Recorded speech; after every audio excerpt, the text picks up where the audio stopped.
सबसे पहले मुख्य समाचार।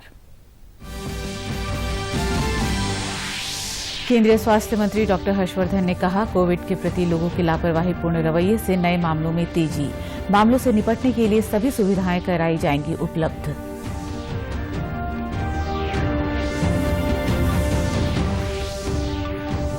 मुख्यमंत्री ने कुंभ मेला अंतर्गत बने पुलिस सर्विलांस सिस्टम के कमांड कंट्रोल सेंटर का किया लोकार्पण। आपदा राहत दल और 40वीं वाहिनी पीएसी के आदर्श बैरक का भी शुभारंभ।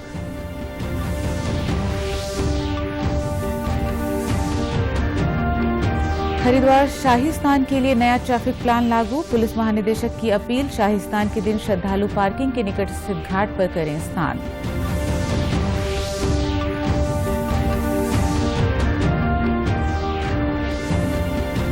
और प्रदेश में वनाग्नि की घटनाओं की रोकथाम पर शासन और प्रशासन अलर्ट। प्रदेश में अब तक वनाग्नि की 1632 घटनाएं, लगभग 2247 हेक्टेयर क्षेत्र प्रभावित, 61,58,000 की आर्थिक क्षति। अब समाचार विस्तार से। स्वास्थ्य और परिवार कल्याण मंत्री डॉक्टर हर्षवर्धन ने देश में बढ़ते कोविड-19 मामलों पर चिंता व्यक्त की है। उन्होंने कहा कि कोविड के प्रति लोगों के लापरवाहीपूर्ण रवैये से नए मामलों में तेजी आई है। मंत्री समूह की 24वीं बैठक की अध्यक्षता करते हुए डॉक्टर हर्षवर्धन ने आश्वासन दिया कि बढ़ते मामलों से निपटने के लिए सभी सुविधाएं उपलब्ध कराई जाएंगी। उन्होंने कहा कि देश में 15,000 से अधिक स्वास्थ्य देखभाल केंद्र हैं और कोविड रोगियों के लिए 18 लाख से अधिक बेड हैं। टीकाकरण के मोर्चे पर स्वास्थ्य मंत्री ने कहा कि भारत में टीका लगाने की दर काफी तेज है। इससे पहले कल प्रधानमंत्री नरेंद्र मोदी की अध्यक्षता में आयोजित वीडियो कॉन्फ्रेंसिंग में देश में कोविड-19 और वैक्सीनेशन की वर्तमान स्थिति की समीक्षा की गई। इस बैठक में केंद्रीय रक्षा मंत्री, केंद्रीय गृह मंत्री, केंद्रीय स्वास्थ्य मंत्री सहित विभिन्न राज्यों के मुख्यमंत्रियों और केंद्र शासित प्रदेशों के उपराज्यपालों ने प्रतिभाग किया। बैठक के जरिए प्रधानमंत्री ने कोरोना के खिलाफ इस महीने की 11 से 14 तारीख तक जन टीकाकरण कार्यक्रम संचालित करने का आह्वान किया। मुख्यमंत्री तीरथ सिंह रावत ने भी वीडियो कॉन्फ्रेंसिंग में प्रतिभाग किया। वीडियो कॉन्फ्रेंसिंग के बाद राज्य के अधिकारियों के साथ बैठक करते हुए मुख्यमंत्री ने प्रदेश में आरटी-पीसीआर टेस्टिंग, ट्रेसिंग बढ़ाने और सर्विलेंस पर और अधिक गंभीरता से काम करने के निर्देश दिए। मुख्यमंत्री तीरथ सिंह रावत ने कुंभ मेला नियंत्रण भवन में आज 40वीं वाहिनी पीएसी के आदर्श बैरक और सर्विलांस सिस्टम के कमांड कंट्रोल सेंटर का लोकार्पण किया। इस अवसर पर मुख्यमंत्री ने कम समय में कंट्रोल सेंटर को आधुनिक रूप देने को सराहनीय कदम बताया। उन्होंने कहा कि स्मार्ट कंट्रोल रूम समय की आवश्यकता है। उन्होंने कहा कि पुलिस स्मार्ट, आधुनिक और संवेदनशील होनी चाहिए। मुख्यमंत्री ने आपदा राहत दल 40वीं वाहिनी पीएसी के 70 बेड वाले आदर्श बैरक में दी गई सुविधाओं और व्यवस्थाओं, साफ सफाई आदि की प्रशंसा करते हुए कहा कि अच्छा वातावरण और अच्छी सुविधाएं मिलने से जवानों का मनोबल भी बढ़ता है। इस अवसर पर उपस्थित पुलिस महानिदेशक अशोक कुमार ने कहा कि उत्तराखंड पुलिस महाकुंभ में ऐसी व्यवस्था बना रही है कि लोगों को कम से कम दिक्कतों का सामना करना पड़े। इसके साथ ही उन्होंने कमांड कंट्रोल सेंटर के आधुनिक रूप को लेकर भी जानकारी दी। हमारे पहले 100 कैमरे थे, आज 300 कैमरे लग गए सिर्फ हरिद्वार कुंभ क्षेत्र में, और ऋषिकेश क्षेत्र में अलग से 75 कैमरे लगे हैं। तो एक प्रकार से पूरा कुंभ क्षेत्र देखें तो 375 कैमरे हमारे यहाँ पे लगे हुए हैं।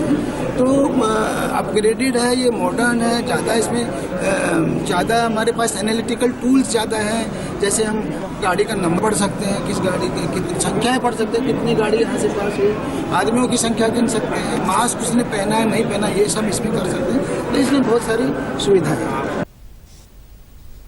हरिद्वार शाही स्नान के लिए नया ट्रैफिक प्लान लागू कर दिया गया है ताकि क्षेत्र में आने वाले श्रद्धालुओं और स्थानीय लोगों के साथ हरिद्वार से होकर गुजरने वाले लोगों को किसी भी तरह की परेशानी का सामना न करना पड़े। इस संबंध में पुलिस महानिदेशक अशोक कुमार ने भी आवश्यक जानकारी साझा की। उन्होंने बताया कि जो लोग दूसरे राज्यों से गढ़वाल के अन्य जिलों में जाना चाहते हैं या देहरादून, मसूरी, ऋषिकेश जाना चाहते हैं, वे हरिद्वार के रास्ते से न होकर अन्य मार्गों से होकर जाएं, जिससे उन्हें अपने गंतव्य तक पहुंचने में देरी और असुविधा ना हो। मेरा अनुरोध है, जिन लोगों को देहरादून, मसूरी जाना है वो मुजफ्फरनगर से देवबंद होकर के, छुटमलपुर होकर के देहरादून जाएं, मसूरी जाएं, और जिनको गढ़वाल जाना है वो देहरादून से ऋषिकेश होकर के गढ़वाल जाएं। जिनको इधर देहरादून साइड से नैनीताल जाना है, अच्छा होगा कि वो देहरादून से देवबंद होके मुजफ्फरनगर, बिजनौर होके नैनीताल जाएं। तो आपको कम से कम असुविधा होगी। साथ ही उन्होंने कहा कि शाही स्नान के दिनों में श्रद्धालु पार्किंग के निकट स्थित घाट के पास ही स्नान कर मां गंगा का आशीर्वाद प्राप्त करें। दिल्ली साइड से आने वालों के लिए पार्किंग अलग है, मुरादाबाद, बिजनौर, नैनीताल साइड से आने वालों के लिए पार्किंग अलग है जो चंडी घाट पुल के पार है। देहरादून साइड से आने वालों के लिए अलग है जो दूधाधारी तिराहे के पास है।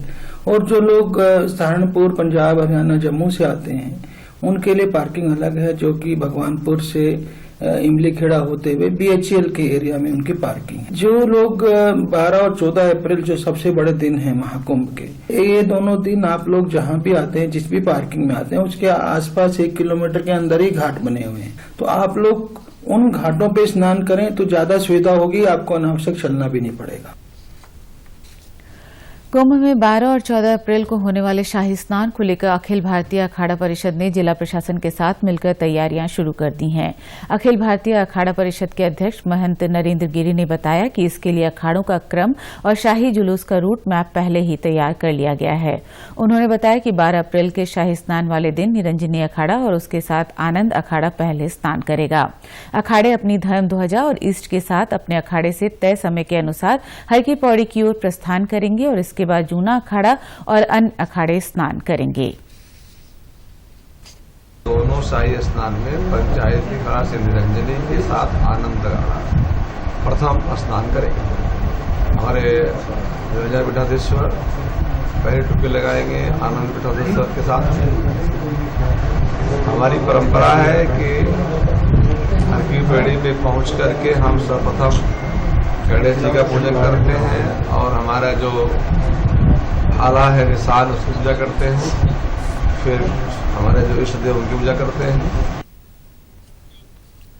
प्रदेश के जंगलों में आग की घटनाओं की रोकथाम को लेकर शासन और प्रशासन अलर्ट हो चुका है। आपको बता दें कि वन विभाग के अनुसार प्रदेश में पिछले अक्टूबर से आज तक लगभग 1632 आग की घटनाएं सामने आई हैं। वनाग्नि से प्रदेश का लगभग 2247 हेक्टेयर क्षेत्र प्रभावित है और इससे प्रदेश की वन संपदा को लगभग 61,58,000 की आर्थिक क्षति पहुंची है। वनाग्नि से संबंधित सूचनाओं के लिए वन विभाग ने हेल्पलाइन नंबर 1070 जारी किया है। वहीं उत्तरकाशी में वनाग्नि की रोकथाम के लिए अपर नोडल अधिकारी रंजन कुमार मिश्र ने कहा कि वन विभाग पूरी तरह से अलर्ट पर है। उन्होंने कहा कि 10,000 वन प्रहरियों की भर्ती को लेकर वन विभाग काम कर रहा है। उन्होंने लोगों से भी आगे बढ़कर आग की बढ़ती घटनाओं को रोकने में मदद करने की अपील की। मुख्यमंत्री जी का जो आदेश है कि इसमें संख्या बढ़ाया जाए, जो रिक्त पद को भर्ती किया जाए, उसमें वन विभाग ने ऑलरेडी काम कर शुरू कर। ज्यादा से ज्यादा लोग इसके साथ जुड़े, वो एक पैन उत्तरकाशी मूवमेंट बनाया जाए ताकि उत्तरकाशी एक एग्जाम्पल बन जाए कि इतना घन फॉरेस्ट होने के नाते भी फॉरेस्ट को कैसे बचाया जाता है। लोगों का डायरेक्ट इन्वॉल्वमेंट और उनका एंथुसियाज्म से। बागेश्वर जिला अस्पताल में आज दोपहर अल्ट्रासाउंड कक्ष के नजदीक बने टॉयलेट में आग लग गई। इस बीच मौके पर मौजूद फायर ब्रिगेड के जवान ने अस्पताल स्टाफ के सहयोग से आग पर काबू पा लिया, जिससे एक बड़ा हादसा होने से बच गया। दरअसल फायर ब्रिगेड में तैनात जवान गणेश चंद्र अपनी पत्नी का स्वास्थ्य दिखाने जिला अस्पताल पहुंचे थे। जब उनको आग की सूचना मिली तो वो तुरंत आग वाले क्षेत्र पहुंचे और स्टाफ को दिशा निर्देश देने के साथ ही आग बुझाने में जुट गए। तुरंत मैंने द्वारा कहा गया कि आपने फायर ब्रिगेड को इन्फॉर्म किया, तो उनका हमने इन्फॉर्म कर दिया है। तो फायर ब्रिगेड के आने से पूर्व हम लोग वहाँ पर फर्स्ट एड जो अपना कार्रवाई है कर चुके थे और आग लगभग बुझी गई थी और हमारे फायर यूनिट भी तुरंत वहाँ पर मौके पर पहुंच चुकी थी। तो उनके सहयोग से भी वो कार्य वहाँ पर लिया गया, तो एक बड़ा हादसा होने से टल गया वहाँ पर। जिला अस्पताल के प्रभारी CMS डॉक्टर ब्रिजवाल ने बताया कि अल्ट्रासाउंड कक्ष के सामने बने टॉयलेट में शॉर्ट सर्किट के कारण आग लगी। आग से तकरीबन 20,000 के नुकसान का अनुमान लगाया गया है। शॉर्ट सर्किट के कारण ये आग लगी थी। जो इसमें कुछ जो पेशेंट थे हमारे गणेश चंद, उनके द्वारा जब उनको पता चला कि ये आग लगी है, उनके तुरंत वहाँ पे गणेश चंद और मनोज पाठक और सतीश कांडपाल द्वारा उनको आग बुझाई और उसके बाद तुरंत बाद फायर ब्रिगेड गाड़ी को बुलाया गया। प्रदेश में कुछ सरकारी स्कूलों में अब अंग्रेजी माध्यम से जल्द ही पढ़ाई शुरू होने जा रही है। इसके लिए प्रदेश के हर विकासखंड से 2 स्कूलों का चयन कर सीबीएसई बोर्ड से मान्यता मिलने का इंतजार है। इन स्कूलों को अटल उत्कृष्ट विद्यालय का नाम दिया गया है। नैनीताल के मुख्य शिक्षा अधिकारी AK गुप्ता ने जानकारी दी कि जिले से चयनित 16 अटल उत्कृष्ट स्कूलों में से 7 स्कूलों को सीबीएसई से संबंधित किया जा चुका है। शेष चयनित स्कूलों के लिए अभी प्रक्रिया गतिमान है। उन्होंने बताया कि इन 7 स्कूलों में छात्रों के प्रवेश की प्रक्रिया भी आरंभ कर दी गई है। हमारे जिले में अटल उत्कृष्ट विद्यालयों की संख्या जो चिन्हित किए गए हैं वो प्रति ब्लॉक 2 माने कुल 16 विद्यालय हैं। उनका सीबीएसई के साथ एफिलिएशन की प्रक्रिया गतिमान है। लगभग 7 स्कूलों का एफिलिएशन हो चुका है और बाकी स्कूलों का भी पंजीकरण जो है एफिलिएशन है वो अंतिम चरण में है। इसके साथ ही जो वहाँ पर प्रवेश की प्रक्रिया है सत्र 2021-22 के लिए, उसके लिए भी हमको निदेशक से डायरेक्शन प्राप्त हो चुके हैं। जो अंग्रेजी माध्यम में पढ़ाने की व्यवस्था की बात की जा रही है तो उसमें हम प्रवेश देना शुरू कर देंगे। आगामी 4 धाम यात्रा को देखते हुए चमोली जिले में बद्रीनाथ हाईवे पर इन दिनों सुधारीकरण और डामरीकरण का कार्य तेजी से किया जा रहा है। ऐसे में जिलाधिकारी और पुलिस अधीक्षक सहित संबंधित अधिकारियों ने बद्रीनाथ राष्ट्रीय राजमार्ग पर निर्माण कार्यों का औचक निरीक्षण किया। जिलाधिकारी ने एनएच अधिकारियों को सड़क निर्माण कार्यों में तेजी लाने और 30 अप्रैल तक हर हाल में बचे हुए कार्यों को पूरा करने के सख्त निर्देश दिए। इसके साथ ही जिलाधिकारी ने चमोली के चाढ़ा के पास चल रहा सड़क का निर्माण कार्य निर्धारित समय तक पूरा करने के निर्देश दिए ताकि तीर्थ यात्रियों को परेशानियों का सामना न करना पड़े। फिलहाल यहां पर निर्माण कार्य के चलते रूट डाइवर्ट किया गया है। इसमें हम लोगों ने कर्णप्रयाग से चमोली के बीच वाले स्ट्रेच को देखा और उसमें कई जगह पे बॉटलनेक्स थे, वो मेनली यात्रा के दृष्टिगत किया गया था इसे। तो जहां जहां पे भी हमारे बॉटलनेक्स थे वो भी उन्हें बता दिया गया है और साथ में कई जगह पे ड्रेन, जैसे कर्णप्रयाग से जब हम इधर को मूव करते हैं तो वहां पे ड्रेनेज की प्रॉपर व्यवस्था नहीं थी, उसको भी नोट करा दिया गया और साथ में भी चाड़ा का रूट भी डाइवर्ट किया गया वहां के रोड सुधारीकरण के लिए भी, उसके लिए भी कार्य में तेजी लाने के लिए निर्देशित किया गया। कोटद्वार भाबर स्थित सहित घाट क्षेत्र में इन दिनों हाथी गेहूं की फसल को नुकसान पहुंचा रहे हैं। ग्रामीण अपनी फसल को बचाने के लिए रात भर खेतों में पहरेदारी कर रहे हैं। लैंसडाउन वन प्रभाग के एसडीओ गिरीश चंद्र बेलवाल ने बताया कि गर्मी बढ़ने के कारण हाथी पानी की तलाश में क्षेत्र में बहने वाली मालन, सुखारो और खोह नदियों की ओर आते हैं। ऐसे में वो कई बार खेतों में घुसकर फसलों को भी बर्बाद कर देते हैं। एसडीओ ने जानकारी दी कि काश्तकारों को क्षतिपूर्ति के लिए अनुग्रह राशि दी जाती है, साथ ही कई जगह सुरक्षा दीवार भी बनाई गई है। विभाग ने ये तय किया हुआ कि 25,000 रुपये गन्ना और 15,000 रुपये जो हमारा रबी की फसल है उसमें 15,000 रुपये प्रति एकड़ उसका अनुग्रह राशि दी जाती है। उसके लिए हम लोगों ने गांव के किनारे हाथी सुरक्षा योजना के तहत हाथी सुरक्षा दीवार का प्राविधान है और योजना में कुछ हमको धनराशि प्राप्त हुई है। बहुत सी जगह सौर ऊर्जा बाढ़ भी हमने इसके लिए प्राविधानित की हुई है और बहुत सरकार की ओर से ये पूरा प्रयास है कि किसी भी व्यक्ति का जनहानि न हो। पीड़ित काश्तकार सुरेश चंद्र का कहना है कि हर बार की तरह इस बार भी हाथियों ने उनकी खड़ी फसल को काफी नुकसान पहुंचाया है। अपनी फसल को बचाने के लिए उन्हें जान खतरे में डालकर रात भर पहरा देना पड़ता है। ये तो कभी भी आ जाता है, रात को भी रात को ज्यादा परेशान करता है, दिन में तो नहीं आता, पर रात को ज्यादा आता है। 8 बजे, कभी 6 बजे, मतलब 7 बजे के बाद कभी आ जाता है हाथी। आपकी बार तो कम से कम 2 बजे करीब आया और हमने कंटर बजाया और कंटर बजा के फिर भी नहीं निकला वो तो पीछे भी दौड़ता है। और उत्तराखंड के समाचारों में बस इतना ही। चलते चलते मुख्य समाचार एक बार फिर। केंद्रीय स्वास्थ्य मंत्री डॉक्टर हर्षवर्धन ने कहा, कोविड के प्रति लोगों के लापरवाहीपूर्ण रवैये से नए मामलों में तेजी। मामलों से निपटने के लिए सभी सुविधाएं कराई जाएंगी उपलब्ध।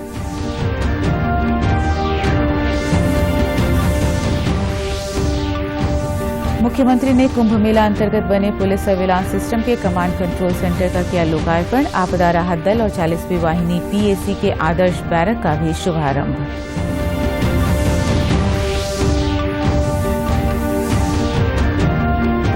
हरिद्वार शाही स्नान के लिए नया ट्रैफिक प्लान लागू। पुलिस महानिदेशक की अपील, शाही स्नान के दिन श्रद्धालु पार्किंग के निकट स्थित घाट पर करें स्नान।